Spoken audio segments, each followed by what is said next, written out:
बिस्मिल्लाहिर्रहमानिर्रहीम रब्बि इश्रह ली सदरी व यस्सिर ली अमरी वहलुल उक़दतम मिन लिसानी यफ़क़हू क़ौली। अस्सलामु अलैकुम व रहमतुल्लाहि व बरकातुहू।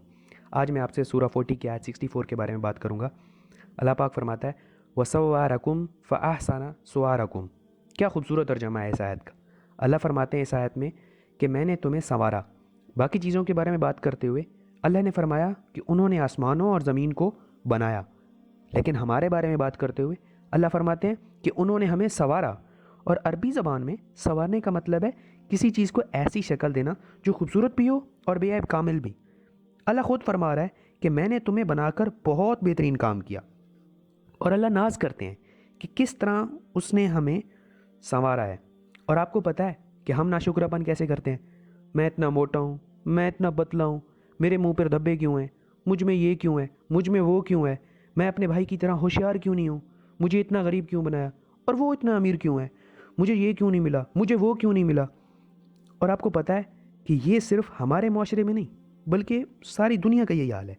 मिसाल के तौर पे जब लोग बूढ़े होने लग जाते हैं तो उनके बाल गिरने या सफ़ेद होना शुरू हो जाते हैं और उनके चेहरे पर रिंकल्स आने लग जाती हैं।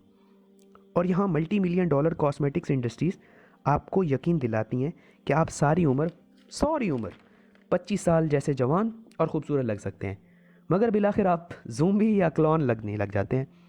वो क्या करेंगे, आपके हेयर इम्प्लांट करेंगे या आपकी स्किन स्ट्रेच करते हैं, या अगर आपका पेट बाहर निकला हुआ है तो उसको अंदर करेंगे।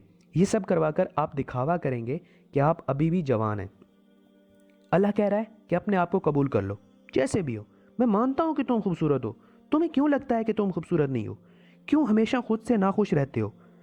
अल्लाह ने तुम्हें बेहतरीन सांचे में डाला है और सिर्फ जिस्मानी तौर पर नहीं संवारा, बल्कि हर एक शख्स को शख्सियत और सलाहियत भी दी है। अल्लाह ने हम सबको कुछ ख़ास ताकत, काबिलियत और सलाहियत दी है। अल्लाह ने हमें ये सब कुछ दिया, और जब हम अपनी खसूसियात से नाखुश होते हैं तो एक्चुअली हम अल्लाह से नाखुश हो रहे हैं जिसने हमें ये सब कुछ दिया है। मिसाल के तौर पर अगर हमें कोई तोहफ़ा दे और हम उसकी शुक्रगुजारी की बजाय नाशुक्री करें तो ये इस तोहफ़ा देने वालों के लिए बहुत बड़ी बेइज्जती होगी।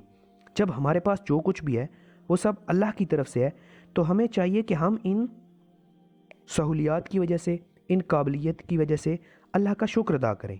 आखिर हम सब का अल्लाह ही की तरफ लौट कर जाना है। वमा अलैना इल्लल बलागुल मुबीन।